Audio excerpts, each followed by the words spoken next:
But in the meantime, we could drone on and on about that, but instead, let's drone on about drones this morning. Your father-in-law is not the only person who's using drones. Now we're learning that police, fire, and people all across the nation are using them. Chris Copeland is a crime prevention analyst. Chris, good morning. Are drones now going to be key in the fight against crime? Oh, absolutely, and have been for several years. Really? Yeah, absolutely. And it depends on where you are in the nation as to when the adoption started. But here in North Texas, where I'm located, they've been in use for probably 5 or 6 years already. Now, I know that some of the chopper pilots for the local news stations have perhaps lost their jobs because at least 1 or 2 stations have replaced their helicopters with drones to get those overhead shots. Yes, and that's a completely different setup from what law enforcement is going to use them for, or even fire and EMS.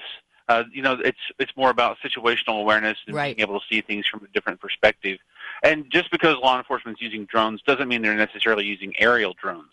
Oh. I know the FBI uses a number of different types of drones, both land and aquatic based as well. What kind of, I never thought about an aquatic drone. That's an interesting thing. Yeah, because I'm like everybody else. I'm just thinking of the drones everybody's flying around the neighborhoods these days. I didn't really think about the other kinds, but that's a good point. I would think in D.C. maybe aquatic drones in the Potomac in case of, I don't know, spies or no, seriously. I mean, you never know.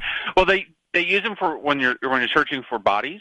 If you're doing a cadaver or body rescue, they use them for vehicles, boats that have gone down in a lake or in a river. There's a number of reasons why you'd use an aquatic drone as well. Okay. Now, I know D.C.'s probably just teeming with them, and I guess you mentioned North Texas is very busy with them. I saw a recent study, perhaps over 300 municipalities in the U.S. are using them for either police or fire. Does that sound like a reasonable number? Is that right? It sounds very reasonable, but in my opinion, it sounds very underreported. I honestly think it'll be more by the end of the year or even by the end of the next year because they are very, very useful. They're commercially available. Should a law enforcement agency or fire agency need one, they can walk into a store, get one, and walk out and be operational within an hour or two. So, absolutely, I think there'll be more and more use as time goes on. Now, when you talk about firefighters or the use of drones in firefighting, what specifically would these drones do? So aerial drones are extremely useful in terms of firefighting. They can give you literally a bird's eye Right. view of, where the fire is, where might be a good space for, a fire line, or, what the building looks like at the second floor when they can't get up to it, whether or not there are any people inside. There's a number of really good uses. That it's far cheaper to replace a drone than it is a firefighter or any of their other equipment.